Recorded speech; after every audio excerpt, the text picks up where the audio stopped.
Thomas the Tank Engine and Friends, Wooden Railway Adventures, Episode 199, Double-Decker Wrecker. While Bertie the Bus is a fan favorite on the island of Sodor, his nemesis and arch-rival Bulgy is not. The two vehicles often clash during work and play, and it sometimes makes for very awkward encounters with the passengers. "Hey, look at me, toots," shouted Bulgy one morning.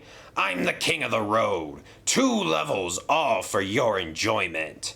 No thank you," said the passengers politely. "We're going to take Bertie instead." "You're choosing that single-level snail over me? Pathetic. You're not worth the trip anyways. Get lost." The passengers were quite offended. "I'm so sorry," apologized Bertie. "Bulgy is being extra grumpy today. Please, step inside and I'll remove you from this madness." And he did just that. The engines were horrified at Bulgy's behavior. "Why does he treat the passengers so poorly?" asked Logan. "Who knows?" replied Edward. "We tried to shield them from the worst of Bulgy's mouth, but you can't win them all." The station master was extremely upset. "You either start talking nicely to the passengers or leave," he ordered. "You're making us look like a bad railway." "Huh," chuckled Bulgy. "You're already there, pal." The station master was not amused, and the engines were relieved when Bulgy finally pulled away. "Yeah," shouted Logan, "go bug somebody else."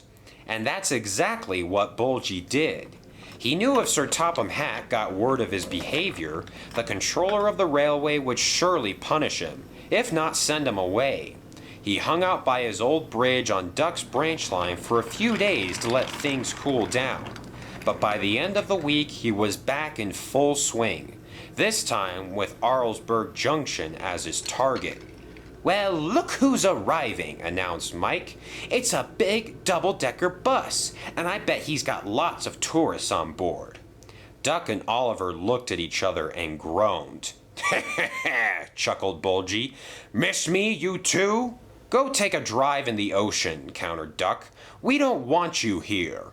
"Make me, Waddle-face, and I'm going to stay as long as I like. And by the time I'm done here, all of your passengers will be mine."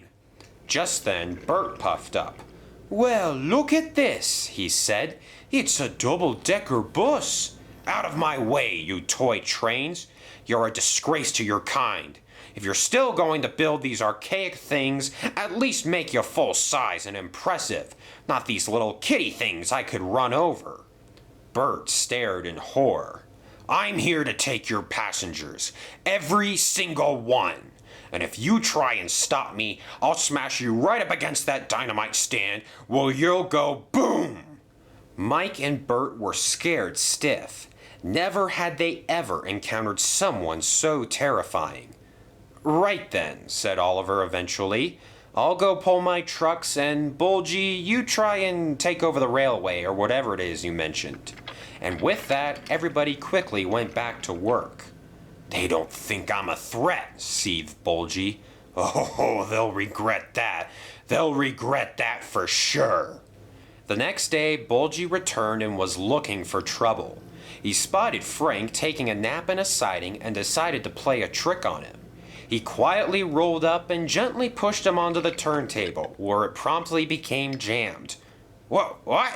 gasped Frank. "How did I end up here? What's going on?" "Oh, not again," said Bert. "Frank, you must have moved in your sleep, and now you've gotten me stuck here." "It wasn't me, I swear. I had my brakes firmly locked on. I'm not going crazy, am I?" "I think you're losing it," chuckled Bulgy. "I recommend they take you completely apart to figure out what's wrong, then just leave you that way forever." "You had something to do with this," insisted Frank. "I know you did." With Bert stuck on the other side of the turntable, Mike was called upon to pull the passenger train. "All right, 2 down, 1 to go. Soon the entire Arsdale Railway will be brought to a halt, and the passengers will have no one to choose but me." As soon as Mike pulled out of the yard, Bulgy quickly darted in front of him. He began harassing the passengers and pulled in front of the train, which slowed its progress. "Move, you big red thing!" shouted Mike. "This is no time for games." At the top of the hill, Bulgy slammed on his brakes and brought the train to a halt. Mike's wheels spun helplessly. "You gotta try a lot harder than that, you weakling," laughed Bulgy. He revved his engine loudly. Then there was trouble. Mike backed up to get some momentum and angrily shoved Bulgy down the line. Something inside his motor broke, and he felt his wheels begin to roll faster and faster. "Hey, what's going on? Stop! Stop!" Bulgy had over-revved his engine and his brakes were shot, leaving him helpless against his surging wheels. He smashed into trees, crashed into rocks, and was overall creating a huge panic on the rails. "Bulgy is out of control!" exclaimed Paxton. "Alert the nearest signalman!" All of the trains on the main line were soon stopped in case Bulgy veered onto the rails. Gordon was mildly infuriated. "I can't believe I'm being halted because a runaway bus is on the loose," he exclaimed. "This is an outrage." Just then, Bulgy came up and sideswiped his tender and coaches, leaving huge dents and scrapes on them. "Oh, you despicable machine!" he cried. Bulgy was causing chaos everywhere he went. He blew through fences, ran onto runways, and broke through crossing gates, leaving carnage and destruction behind him. "I need to stop," he panted loudly. "Where's a place I could get stuck? Oh, I know, the bridge." Bulgy managed to direct himself towards the bridge he had gotten stuck under many years ago, but was unable to bring himself to a complete stop. "Curse you for rebuilding that thing!" he shouted. Meanwhile, Frank had been rescued from the turntable, and Mike had just puffed back with his train. "Oh, good," said Bert. "You've finally gotten rid of that nasty bus."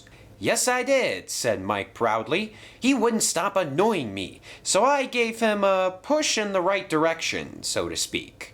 "Well, you didn't do a good enough job," said Frank. "He's back and out of control. Look at him tearing up everything in his path." Desperate to stop running, Bulgy threw himself into the pile of dynamite where he finally came to a stop. His wheels continued to spin until he eventually ran out of gas. "Well, somebody did end up in the dynamite stand," chuckled Oliver. "Time to go boom, is that right?" "You've laid down quite a path of destruction," agreed Duck.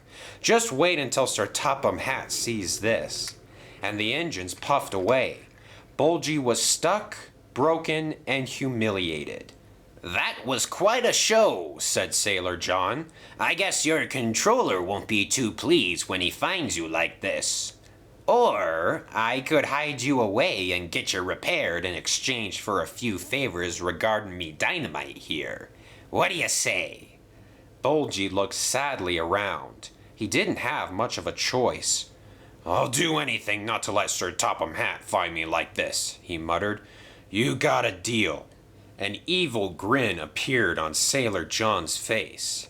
"Welcome to the crew, me hearty."